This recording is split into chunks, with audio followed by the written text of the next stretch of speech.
Robert Harrison had built an empire from nothing, and he wore that accomplishment like armor around his heart. At 58 years old he stood in his corner office on the 42nd floor watching the city lights flicker to life below. His reflection in the glass showed a man who had won at everything except perhaps at being human. The call came on a Tuesday evening. His chief technology officer Sarah Chen stood in his doorway with a face drained of color. Their system had been breached. Everything was compromised. Client data, financial records, trade secrets, 20 years of building, and it was all crumbling in real time. Robert watched the news coverage from his living room that night. His company's name scrolled across the bottom of every channel. His phone buzzed with messages from the board. Investors were pulling out. Lawsuits were being filed. His life's work was dissolving like sugar in rain. The weeks that followed were brutal in their efficiency. The company collapsed. His fortune evaporated in legal fees and settlements. The penthouse was sold. The cars were gone. His wife Natasha had left years ago, tired of coming second to spreadsheets and quarterly reports. His daughter Emily called once from Seattle, but the conversation was stilted and brief. They had never learned how to talk to each other. By autumn Robert found himself in a studio apartment in a neighborhood he would never have noticed from his tower. The walls were thin. The heating was temperamental. He was 60 years old and starting over with nothing but his pride, and even that was wearing thin. He needed work. Any work. His resume was absurd for normal jobs, so he simplified it until it was almost fiction. A small office building downtown needed night cleaning staff. The manager barely glanced at his application before handing him a uniform and a mop. That first night Robert stood in the supply closet staring at the cleaning cart and felt something crack inside him. He had commanded boardrooms. He had dined with senators. Now he was emptying trash cans in offices where people like his former self worked late into the evening, barely seeing him as he passed. He was cleaning the third floor when he met Thomas. Thomas was maybe 45 with kind eyes and dark hair graying at the temples. He pushed his own cleaning cart with an easy rhythm that spoke of years of practice. He smiled when he saw Robert struggling with a vacuum cleaner that seemed to have a personal vendetta against him. "Come here, friend," Thomas said, and his voice had a warmth that Robert had not heard directed at him in months. "Let me show you the trick with this old beast." Thomas knelt down and showed him how to unjam the roller. His hands were calloused but gentle. He explained each step patiently, never making Robert feel foolish for not knowing.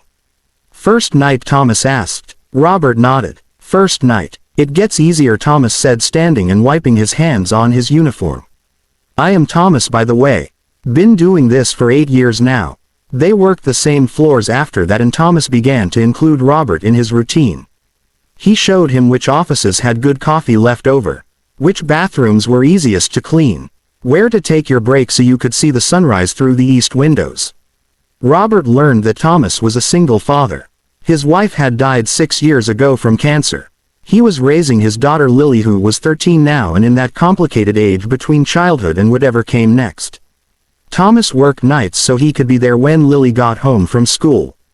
He helped her with homework, made her dinner, tucked her in before heading to his shift. "You got kids?" Thomas asked one night as they ate sandwiches in the break room at 3 in the morning. Robert hesitated. "A daughter. We are not close." Thomas nodded without judgment. "That is hard. Kids need us even when they pretend they don't. Especially then, maybe." Robert found himself looking forward to the nights. Not for the work, which was exhausting in ways his old job never was, but for the conversations with Thomas. They talked about small things, big things. Thomas had a way of listening that made Robert feel heard for the first time in decades. Thomas told stories about Lily. How she was learning guitar. How she worried about making friends. How she asked questions about her mother that Thomas tried to answer honestly even when it hurt. Robert began to talk about Emily. About how he had missed her childhood buried in work. How he had thought providing for her was the same as being present. How he did not know how to bridge the years of distance between them. "It is never too late," Thomas said simply. "Maybe it is harder. Maybe it takes more courage. But it is never too late to try." Winter came and the city turned gray and cold. Robert's apartment was barely affordable, but it was warm enough. He had traded his tailored suits for thrift store jackets. His hands were rough now. His back ached most mornings. But something strange was happening. The noise in his head was quieting. One December night Thomas came to work with his eyes red. Lily's school was having a winter concert. She had a guitar solo. Thomas had promised to be there, but his car had died and he could not afford to fix it until next month. The concert was at 7 and his shift started at 8. There was no way to make both. Robert did not hesitate. "I will cover your shift. Go to the concert." Thomas shook his head. "I can't ask you to do that. You would be doing both floors alone." "You are not asking," Robert said. "I am offering. Go be with your daughter." Thomas looked at him for a long moment, then pulled Robert into a hug. Robert stiffened at first, then slowly relaxed. He could not remember the last time someone had hugged him. That night Robert cleaned both floors alone. His back screamed. His hands cramped. But he thought about Thomas sitting in a school auditorium watching his daughter play guitar. He thought about being the kind of person who showed up. Not with money or power, but with simple presence. Around midnight his phone rang. It was Emily. She was calling to tell him she was getting married in the spring.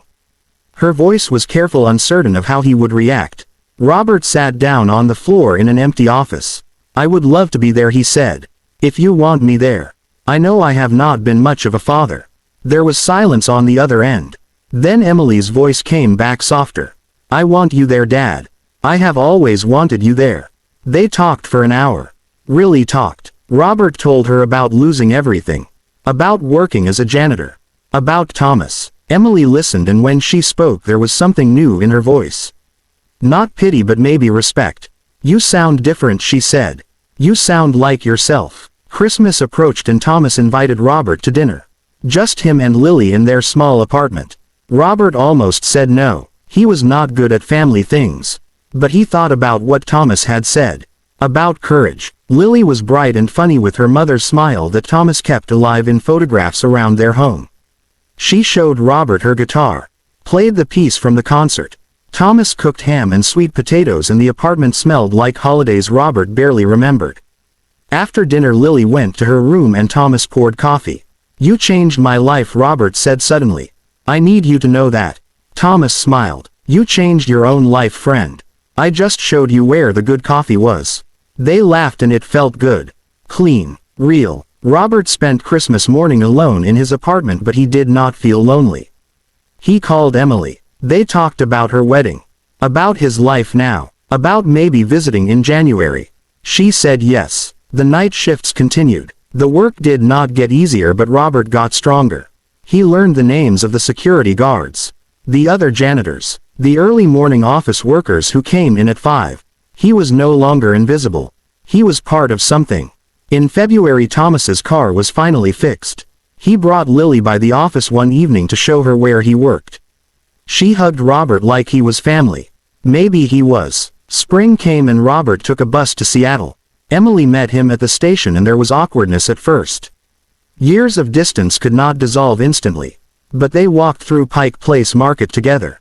Drank coffee. Talked about her fiancé. About her job. About nothing and everything. At the wedding Robert walked his daughter down the aisle. He wore a suit from a thrift store that Thomas had helped him pick out. It fit well enough. Emily's smile was radiant and when she hugged him at the altar she whispered, "Thank you for being here." Robert returned to his studio apartment and his night shift. His life was small now by most measures.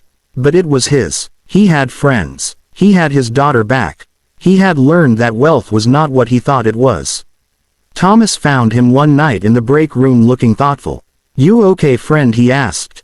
Robert nodded. "Better than okay. I lost everything and found out it was never what mattered anyway." Thomas sat down beside him. "That is wisdom right there. Most people spend their whole lives learning that. You are ahead of the game." They finished their shift as the sun rose over the city. The light came through those east windows turning everything gold. Robert pushed his cleaning cart toward the elevator and felt something he had not felt in his corner office 42 floors up. He felt at peace. Behind him Thomas was humming while he worked. Somewhere in the city Emily was starting her day as a married woman. Lily was probably getting ready for school. The world kept turning with its million small kindnesses and connections. Robert had been a billionaire once. Now he was a janitor. And he had never been richer in his life.